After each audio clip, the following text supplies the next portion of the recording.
The Third Angel's Message, 1895 Sermons by A.T. Jones, Sermon number 6. There are 2 or 3 other scriptures that we will notice in the line of study that we have been following the past 3 evenings, and we will begin where the lesson stopped last night, Acts 25, verse 11, with the words, I appeal unto Caesar. We followed the record last night from its beginning up to that point and found that in the common view of that subject, Paul never did appeal to Caesar. After Caesar had taken him, Paul held Caesar to his own principles and laws. The particular principle that we are studying now is the right of a citizen of the kingdom of God, an ambassador of Christ, to require other kingdoms and authorities to conform strictly to their own rules and the laws that govern themselves in their dealing with him. The 16th chapter of Acts is another, beginning with the 16th verse. They were at Philippi. Quote, It came to pass, as we went to prayer, a certain damsel, possessed with the spirit of divination, met us, which brought her masters much gain by soothsaying. The same followed Paul and us, and cried, saying, These men are the servants of the Most High God, which show unto us the way of salvation. And this she did many days. But Paul, being grieved, turned and said to the Spirit, I command these in the name of Jesus Christ to come out of her. And he came out the same hour. And when her masters saw that the hope of their gains was gone, they caught Paul and Silas and drew them into the marketplace unto the rulers. And these were Roman rulers too, because Philippi was a Roman colony and had special privileges from the emperor, and brought them to the magistrates, saying, These men, being Jews, do exceedingly trouble our city, and teach customs which are not lawful for us to receive, neither to observe, being Romans. And the multitude rose up together against them, and the magistrates rent their clothes, and commanded to beat them. And they said, No, we appealed to Caesar, didn't they? They did not. But they were Roman citizens, were they not? Why didn't they appeal to Caesar then? Were they not about to be abused and beaten? What would you have done? No, we need not say, What would you have done, but what are you going to do? That is the question now. And when they had laid many stripes upon them, they cast them into prison, charging the jailer to keep them safely, who, having received such a charge, thrust them into the inner prison, and made their feet fast in the stocks. And at midnight Paul and Silas prayed, and sang praises unto God, and the prisoners heard them. Then follows the account of the earthquake, and the conversion of the jailer, and his household, and their baptism. Now the 35th verse. And when it was day, the magistrates sent the sergeant, saying, Let those men go. And the keeper of the prison told this, saying to Paul, The magistrates have sent to let you go. Now therefore depart, and go in peace. But Paul said unto them, They have beaten us openly uncondemned, being Romans, and have cast us into prison. And now do they thrust us out privately? Nay, verily, but let them come themselves and fetch us out. They violated every Roman law that governed themselves in their city. Now they want us to go sneaking out of this place. No, sir. You come and take us out. You put us in here. Take us out. And the sergeants told these words unto the magistrates. And they feared when they heard that these were Romans. And they came and besought them, and brought them out, and desired them to depart out of the city. And they went out of the prison, and entered into the house of Lydia, and when they had seen the brethren, they comforted them and departed. There's another passage, 2 Corinthians 11, 23 to 25, speaking of those who are boasting of their standing and so on. Are they ministers of Christ? I speak as a fool. I am more, in labors more abundant, in stripes above measure, in prisons more frequent, in deaths oft. Of the Jews 5 times received I 40 stripes save one. Thrice was I beaten with rods. Now, that beating with rods was the Roman punishment. Of course, the Jews were limited by the law to 40 stripes save one. 5 times he got that. But this beating with the rods was not simply Jewish whippings, but Roman scourgings, beating with the Roman rods, and he a Roman citizen. And we have no record anywhere that he ever appealed to Caesar under any such circumstances or any circumstances at all. When Caesar had taken him and kept him over 2 years in prison and then wanted to deliver him up to the Jews, then to Caesar or Caesar's lieutenant he said, "No, sir, I stand at Caesar's judgment seat where I ought to be judged. I appeal unto Caesar." Question from the audience: why did he even then appeal to his Roman citizenship instead of to his heavenly ambassadorship? What I am saying is that he did depend upon his heavenly ambassadorship and upon his heavenly king until the Roman power had taken him under its jurisdiction. And then he simply held the Roman authorities to the Roman law. But in the common idea that has been held on this subject, you would get the idea that Paul appealed to his Roman citizenship on every occasion when there was any danger, when the fact is that he never did it at all. 3 times, at least, he received Roman scourgings and made no use of his claim to Roman citizenship, made no appeal whatever to the civil power. But when he was taken into their hands and held under their control and kept within the power of Rome, then and not till then did he make any use of the Roman power. But then when the Roman captain was about to scourge him, which was unlawful, Paul said, "It is not lawful for you to scourge a man that is a Roman and uncondemned." Under these circumstances, and under no others, did he ever make any appeal to or any use of the Roman power, or make any use of his Roman citizenship. For when he went preaching the gospel, and wherever he went, he was mobbed, he was stoned, he was shamefully entreated, and yet in the whole record there is no hint of his ever in any case making any appeal to any earthly power or any use of his Roman citizenship. Now, if this was all written for our example and for our learning, then is that what we are to learn? And is it not about time we were learning it? He put his trust in God, the sovereign of the kingdom to which he belonged, and where his true citizenship lay. Why shall we not do the same? Daniel was in the country of Babylon and Medo-Persia. That is true. And whenever the time comes that one nation shall come with its armies against the country where you are, or may be sojourning, and shall take you with a great multitude of people and bind you and carry you off to their own country and keep you as slaves of the king, and the king shall put you in his palace in his service, then you can decide easily enough, I think, whether there is not a difference between that and voluntarily seeking for political position. This is the record in my Bible about Daniel and how he got there. And when your turn comes and you get into such a place as that, I don't suppose anybody would find any objection to your serving the king in the place he puts you. But as long as you are at liberty to keep out of such places as that, I do not think you can cite Daniel as a justification for your deliberately going in there in the face of the plainest teachings of Christ.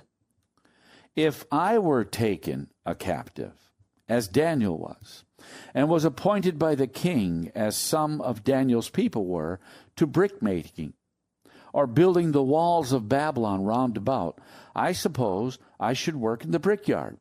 Then if the king should take me out of there and send me to school, as he did Daniel and some of his brethren, I think it is altogether likely I should go on in school and study to the best of my ability. And after I had done that, If he should take me out and put me in his palace as a doorkeeper, I should perform the office of doorkeeper. If he should finally even bring me into his court to stand before the king, as the record is of Daniel and his 3 brethren, I should stand before the king. And if I should be honest and faithful enough, and God should give me wisdom to interpret deep things to the king, as God gave to Daniel, and the king should appreciate God's blessing in that enough to honor God for it, and should at last put a chain of gold around my neck and put me in position next to the king, I should stand there. But I am satisfied that until that time does come, and such circumstances as that do arise, I would not be justified in running for political or any other kind of office, nor in taking any political steps to get somebody else elected, nor in taking any part in city government or state government, nor national government, nor in politics of any kind. Jesus Christ did not, and he says, "Are ye not of the world, even as I am not of the world? As my Father sent me, even so send I you. And as he is, so are we in this world." Joseph was sold by his brethren, was bought, made a slave, was carried into Egypt as a slave, sold there as a slave, and served as a slave. His integrity to God and faithfulness to his law got him into prison, and there he remained quite a while. His faithfulness there, his quiet demeanor, and the atmosphere of the Spirit of God that was with him gave him favor in the sight of the jailer, who put him in charge of the doors and the other prisoners round about, what now would be called a trustee in the penitentiary. And God was with him still. The time came when God would prepare for the salvation of Israel, that is, Jacob and his family and all Israel to come, and he gave to Pharaoh remarkable dreams, as he did to Nebuchadnezzar in the days of Daniel. The king sent for Joseph, and he interpreted the dream for Pharaoh. Pharaoh wanted somebody to take charge of the matters that had to be arranged to prepare Egypt against the famine that was to come. Said Pharaoh, "Who knows as much about this as the man who knows all about it?" Therefore, the one that knows about this, the one that has explained it and told us what is going to come, is the one to take charge of it and carry it out. I put everything in Egypt into his hands. Only in the throne will I be above him. Everything in all Egypt Pharaoh gave to Joseph's care. And if you ever get into such a position as that, through such experiences as that, I do not think that even I would raise any objection to your performing the duties of the place to which you are thus called. But I do deny that these experiences, as my Bible gives them, have any bearing whatever upon the course of Seventh-day Adventists now anywhere on the earth who are out of jail, free to choose where they will go and what they will do. Now, I want to state a little further upon the principle that no Christian, being a citizen of the kingdom of God, can of right start any procedure in connection with civil government. After it is started by the government itself, that is another question, and we have studied that. I repeat, therefore, that upon the principles which govern kingdoms and governments, the very principle of the law that underlies the whole subject of government, whether it be law in heaven or law on earth, a Christian cannot start any procedure in connection with civil government. And of all Christians, Seventh-day Adventists cannot do it. The very keeping of the Sabbath forbids it. For to submit a case to a court, he submits it to the procedure of the court. Now, every court in the land can go strictly according to law and to all the rules of the courts and hold court and try the case on the Sabbath. The Sabbath keeper cannot attend court on the Sabbath, but he has started the case himself, and in starting the case, he submits the case to the procedure of the court. Yet if the court, in regular proceeding, even without any design, calls the case on the Sabbath, he will be required to attend on the Sabbath. He cannot do this, though, and keep the Sabbath. But to refuse, after starting the case himself, is only to trifle with the court.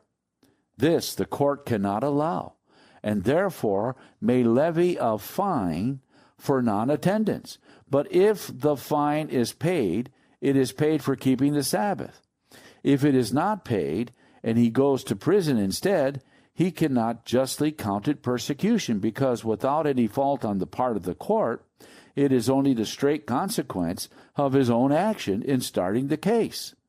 Therefore, the very words, "Remember the Sabbath day to keep it holy," forbids the starting of any case in court, because that commandment forbids us to start on a course they may prevent the keeping of the Sabbath day. And before I read, as I shall read that, I want to say that what I shall read is to meet an objection that is in the minds of a good many, that these things that are being brought out here are very wide of the mark. I have not heard any denial yet that the principle is there, or that the principle is all right, but it is the following up of the principle that some do not accept. Well, if you acknowledge a principle as a principle, which you are not willing to follow wherever it goes, then you would be better to give up the principle. In order that all may know that this is not new, I shall read from the American Sentinel of 1893. Of course, the article was not dealing with the subject in the way that we are talking on it tonight, but it is the same principle, and the whole principle is there, and the certain consequences of the violation of the principle are also there. I read from the American Sentinel of July 6, 1893, and I shall read perhaps the most of the article upon that subject. Quote, "The Sunday managers resorted to the United States courts and got swamped the first thing. They called upon the courts to decide the question. The courts did decide the question, and now they refuse to accept the decision. They submitted their cause to the courts, and now refuse to accept the decision because it was not on their side. Well then, as they are determined to have their own way anyhow, what in the world did they want with the courts in the first place?" Close quote. Unless you are ready to accept the decision of a court of this world, you cannot voluntarily make any appeal to it. As certainly as you do, you are pledged by every principle of government, heavenly or earthly, to accept the decision. And if it is against you, there is nobody to blame but yourself. And I say that has been there all these 2 years, and yet in 1894, some Seventh-day Adventists went right over that ground and found themselves caught just as certainly as these national reformers did. However, the Seventh-day Adventists did not refuse to accept the decision. They accepted the decision, but it was at the expense of their paying a fine for keeping the Sabbath. Under the circumstances, there was nothing else to do. I read on. Well then, as they are determined to have their own way anyhow, what in the world did they want with the courts in the first place? They only wanted to use the court as a tool in enforcing their own decision and their own will upon the people of the United States. Close quote. And if this had been written in this month of February 1895 of some procedure of Seventh-day Adventists, every word of it would have been exactly as it is. It need not be changed a particle. Now, I'm not bringing this as a charge or a reproach or an accusation against any Seventh-day Adventist or to find fault with any.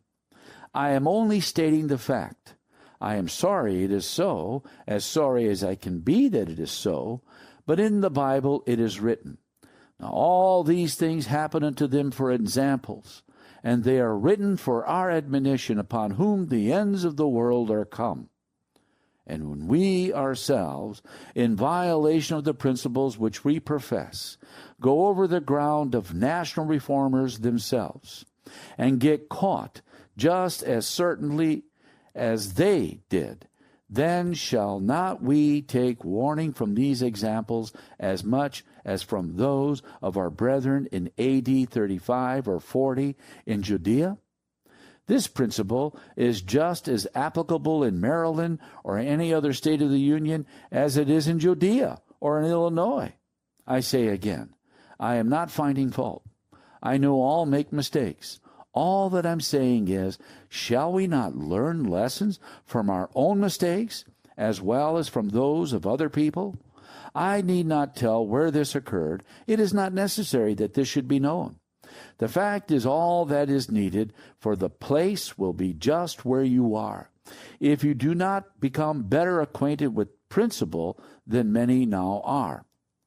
Calling attention to the Sentinel, there comes in there a little history about their case as to where it was in the court, which I need not read. Then coming back to the principle, we continue, quote, of course, it is always understood that especially the party which initiates legal procedure shall accept in good faith the final decision. With the other party, it is not necessarily so, for he may be dragged into it and forced into court by the course of the initiative, and he is not bound to accept any decision because the whole procedure may be one of persecution and therefore wrong from the beginning. But with the initiative, it is not so. It is in the nature of things, it adheres in the very idea of legal government that the party who resorts to the law, the party who begins legal procedure, shall accept in good faith the final decision. Otherwise, there is no use of legal government. Violence becomes the only procedure, and might the only source of appeal. And that is anarchy indeed. Close quote. Then, unless you, as a citizen of the kingdom of God, are ready to accept the decision of an earthly court, you cannot take the initiative. You cannot start the case, because to start the case and then not to accept the decision is the principle of anarchy itself. It annihilates government. But Christians are not in the world for that purpose. We are here for another purpose. We are here to recognize and to respect without any question the systems of government that are already established as they are established by those who have established them, and not to inculcate a principle nor to follow a course that can only annihilate the very foundations of the governments that are here. Quote, now it is the everlasting truth that the Sunday party did take the initiative and have kept it from the first inception of the act of Congress clear up to this final decision of the court. And now, instead of accepting the final decision in good faith, they do not accept it at all, but resort to violence. The party of the second part, the party that was dragged into the procedure and into court, freely announces beforehand that if the decision is against them, they will accept it in good faith and so conform to it. The party of the first part, the party which takes and holds the initiative from the beginning, openly disregards and refuses to accept the final decision and boldly announces their purpose to pursue such a course as will make the fair a financial failure. And these are the ones who so scathingly denounce the course of the Directory as anarchists and rebellious. The sum of the whole matter is this: it is essential to the very idea and existence of legal government that the party who takes the initiative in legal procedure shall accept it in good faith, and so conform to the final decision.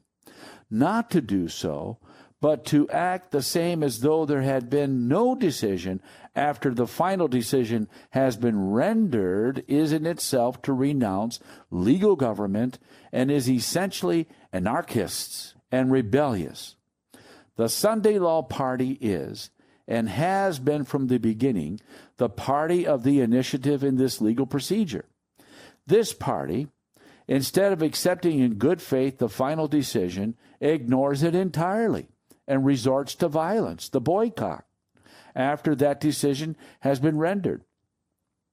It therefore follows inevitably, and the demonstration is complete, that the action of the Sunday managers in this matter is truly the action and the only one which is indeed anarchistic in conception and rebellious in execution.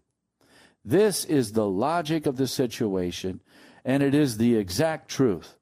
Their very action only further illustrates it, and they're calling other people anarchists, rebels, traitors, atheists, and so on, can never disprove this abiding truth.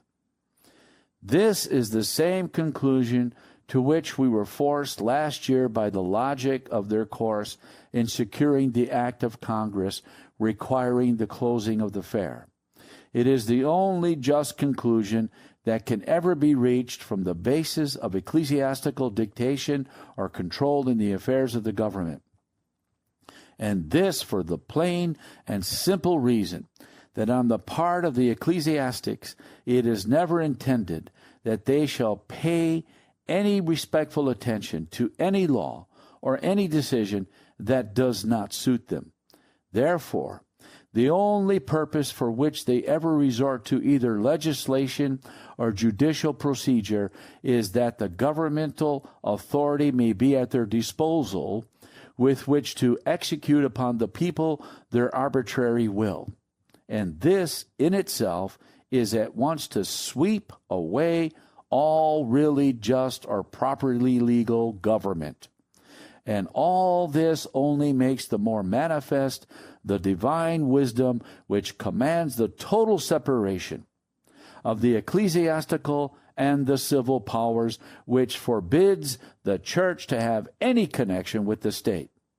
It also demonstrates the wisdom of the men who made the government of the United States in embodying in the Constitution and the supreme law the divine idea for governments, the total separation of church and state.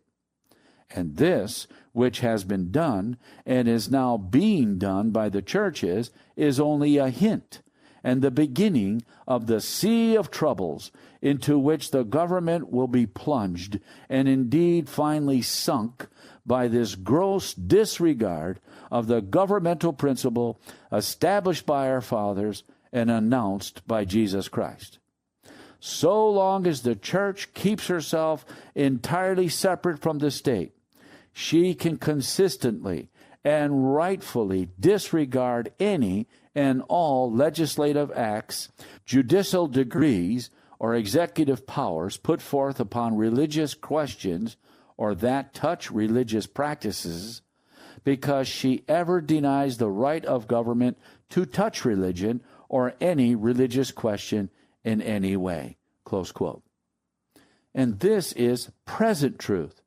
It is present truth for us as well as for the national reformers. Quote, but when she forgets her place and her high privileges and herself actually invites governmental jurisdiction of religious observances, she then, by so doing and injustice, forfeits her power of protest and her right to disregard governmental commands in things religious, while in fact and in practice she refuses to let it go, so that whenever the government does not do according to her will, she openly and intentionally disregards the very authority which she herself has invoked. She thus becomes the chiefest example and source of lawlessness and the swiftest instrument of governmental ruin. Close quote. And with us especially, as we have seen, this principle covers all cases. Shall we learn what the principle is indeed and stick to it? That is the question for us all. This is the end of sermon number 6.